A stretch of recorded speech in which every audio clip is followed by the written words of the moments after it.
Hi, Rand Jessen here again with another edition of our conversation about United Methodist polity. I'm here today at the Grant Avenue United Methodist Church on the edge of inner city Denver with Daniel Claywitter. Daniel, some of you might know Daniel from the admissions office, part of the admissions team at the Isla School of Theology. I've known Daniel for a few years now. We served together for a number of years on the same team with our Conference Board of Ordained Ministry, and Daniel is an ordained deacon in full connection in the Rocky Mountain Annual Conference and has been gracious enough to be able to have some conversation about deacon ministry. So Daniel, tell us a little bit about your journey into deacon ministry. We know that the deacon is called to word and to service, compassion, justice, right. Variety of things, but tell us about your journey into deacon ministry. Yeah, well, my undergrad degree was in comparative religion, and I thought for a long time I was going to be an academic and a teacher, but ended up taking a summer course down to Central America, to El Salvador and Guatemala for a while in 1992. And so meeting with Jesuits and base communities there and people of faith, that really, I think, started to plant the seed in me that the church and ordained ministers in particular could have a really powerful leadership role, right? Especially in terms of social justice, right? Yeah. And so that's really is what planted the seed, I think, for me to think about ordained ministry. And then at St. John's United Methodist Church in Santa Fe, New Mexico, I approached the pastor, the elder there, to talk about that, and he gave me the Christian as Minister guide. Yeah. And was looking through that, and at that time there wasn't an order of ordained deacon. There was a diaconal minister, and that whole idea of kind of social justice, bridging church and world was there. And so I was considering that, but then in the very, very kind of back, I saw there was a mission intern program through the United Methodist Church where you could serve with the General Board of Global Ministries. 3-year program, half overseas, half domestic. And so I ended up doing that. Served in the Philippines with a migrant workers NGO, and then as a faith-based community organizer in Jacksonville, Florida. And so those 3 years were very formative for me and cemented the kind of call of the deacon. While I was in the Philippines, General Conference happened, and that's when the United Methodist Church recovered 96. the order of the deacon, right? Yeah. And so, and I specifically say recovered, right? Because the order's been around a long, long time. Yeah. But so that just some kind of then I went to seminary as soon as I completed my mission intern service. So how would you describe the distinction, the theological distinction between the call to elder ordination and the call to deacon ordination? Yeah, I mean, I think the main difference, right, is that elders are called to order, right, to actually order the local church. To me, that's one of the biggest differences. I mean, I think it's important to say, too, right, all Christians are called to ministry, right, by virtue of our baptismal vows. Deacons, rather than ordering kind of the entire church and community, tend to really have specialized ministries, right? And that can look very different. There's still a lot of deacons that serve full-time in local churches, maybe as directors of the music ministry, right? Or pastoral care, but it is a more focused, I think, kind of servant ministry that is different than an elder or even a local pastor, right? The justice and compassion part, too, is what I really resonate with, and that deacons are also called to do. But it really is kind of it is an ambiguous, I think, order in a way maybe that elder and local pastor isn't, right? A lot of deacons even talk about feeling a little bit isolated in their ministry sometimes, but that's because, we're trying to bridge church and world. And that's one of my favorite symbols, right, about the order of deacon, is that we're not fully in the local church, we're not fully out in the world, but really are going back and forth in between on this bridge, doing our ministries. Yeah, so most people would be very familiar with the nature of a local pastor service or an elder leading the church or something of that sort. So if someone came to you and just wanted to counsel with you for a little bit, about the process of discernment. I'm wondering, should I be focused on elder? Should I be focused on deacon? How does that what kind of conversation would you want to have? Yeah, I would, I would ask folks to really think about identity, right, in terms of calling. So rather than just the things, sort of the real nuts and bolts things, what can I do, what can I can't do. I mean, there are those practical things, right? Deacons don't itinerate, elders do. I mean, those are real things. But I think identity, though, is at the core of that, and in terms of call. So it's really about where you're being tugged toward, right? Whether it's that specialized ministry, right, and sort of a heart for servant ministry, right? That's what diaconia means, service. Or are you feeling more called to order, right? And that kind of practice of preaching, right? Every single week, perhaps. That identity is the really important thing to be thinking about, rather than these sort of pragmatic pieces. Yeah, sometimes I hear deacons, people who are thinking about, well, I think I'll be focused on deacon because I really don't want to itinerate. Right.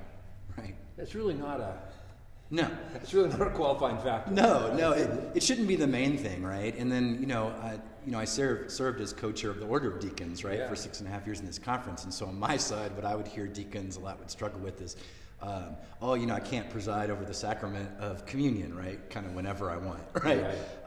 And that also, right, on the other side is not that shouldn't be your number one priority, right? Deacons have a sacrament too, right? It's called foot washing, right? It's the symbol of service, right? And so again, it's sort of that more identity. I mean, you can, if you focus on the pragmatic stuff, the danger, right, the temptation there is that then you're going to end up in an order that doesn't really fulfill that identity part, right, of what you're being called to. Right. So prior to 96, elders were ordained as deacons as a step toward elder ordination. 96, those are separated out so that there are two standalone categories. Both are full ordination connections to the local church through the annual conference. So from a theological and historical perspective, how do you see that all coming together? What do you see as the future for the deacon in the church? Yeah, and that's that happened way back, right, in church history, where the order of deacon, rather than kind of being permanent, right, it did end up becoming a stepping stone to the priesthood, like in the medieval era, right, for example.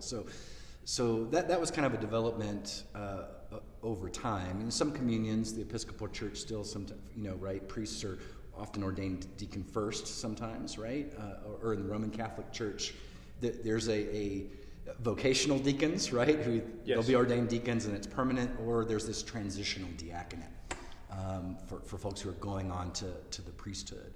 But I think, I like the way the Methodist Church has done it, where it's you're called to one of the two orders, right, and it's for a lifetime of service. That's what being in an order and is all about. So it's been 25+ years, that we've had it. So, I mean, there's still a lot of kind of recovery to go. A lot of people still don't really understand the differences, right, between the orders. So we're still kind of living into what the Order of Deacon means for the United Methodist Church in many ways. But, I think we'll get there, right? It's important not to confuse the orders, right, as well. We're still living into that. They're distinct entities for sure, and so the core about the nature of justice and compassion and service and those ingredients, as opposed to the broader perspective of saying, the idea of ordering the church, of preaching every week, of doing the administrative work, doesn't mean that deacons don't preach or don't do administrative work or anything like that. Right. But at the core, it's about the identity issue of justice and mercy and things of that sort. Which elders are also called to, right? Yeah. Elders are not exempt from ministries and expressing justice and compassion as well. But yeah, I think you're absolutely right. It really is, for deacons at least, that more focus, right? I mean, I sometimes have talked too about the special identity of the deacon, in some ways kind of almost being an icon for the laity, right? Because that's what we really do, is try to empower the laity to claim their ministries, right? In the world. In the world, right, as well. And so we're to kind of be examples, witnesses, and leaders into that, and helping laity, right, fulfill their baptismal vows as well. So we all, in different ways are called to all these different kind of boxes, right, of ministry. But it's the way that they're kind of focused, right? And the point about being in an order for a deacon too, I mean, a lot of deacons do jobs, and I think here's one of the confusions, that laity could do easily, right?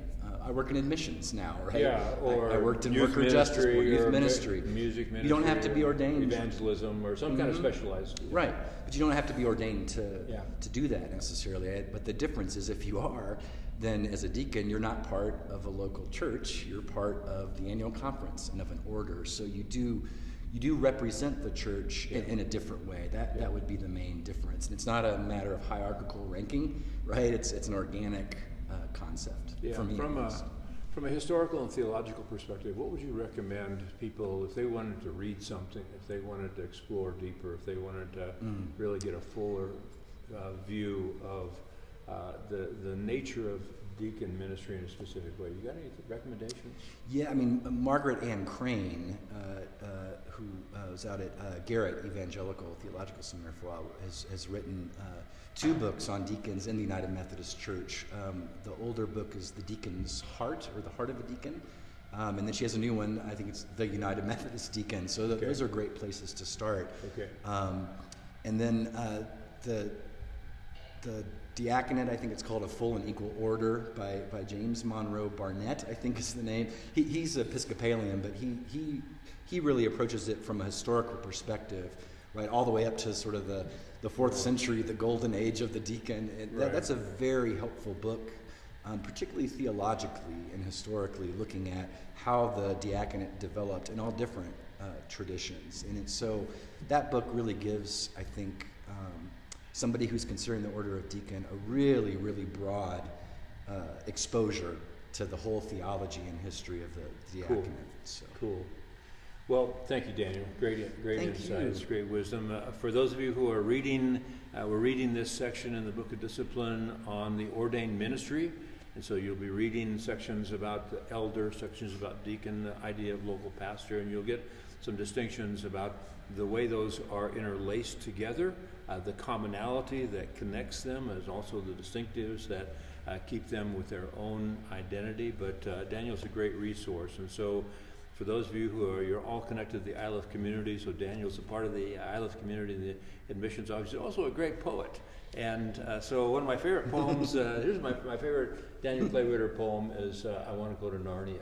Ah, lovely. But my wardrobe is filled with clothes. Yeah, that's right. I want to go to Narnia too. Yeah. God bless you, Daniel. Thank you, brother. Thanks for helping. Absolutely. Appreciate it. My pleasure. God bless you all. We'll look forward to seeing you real soon. Peace.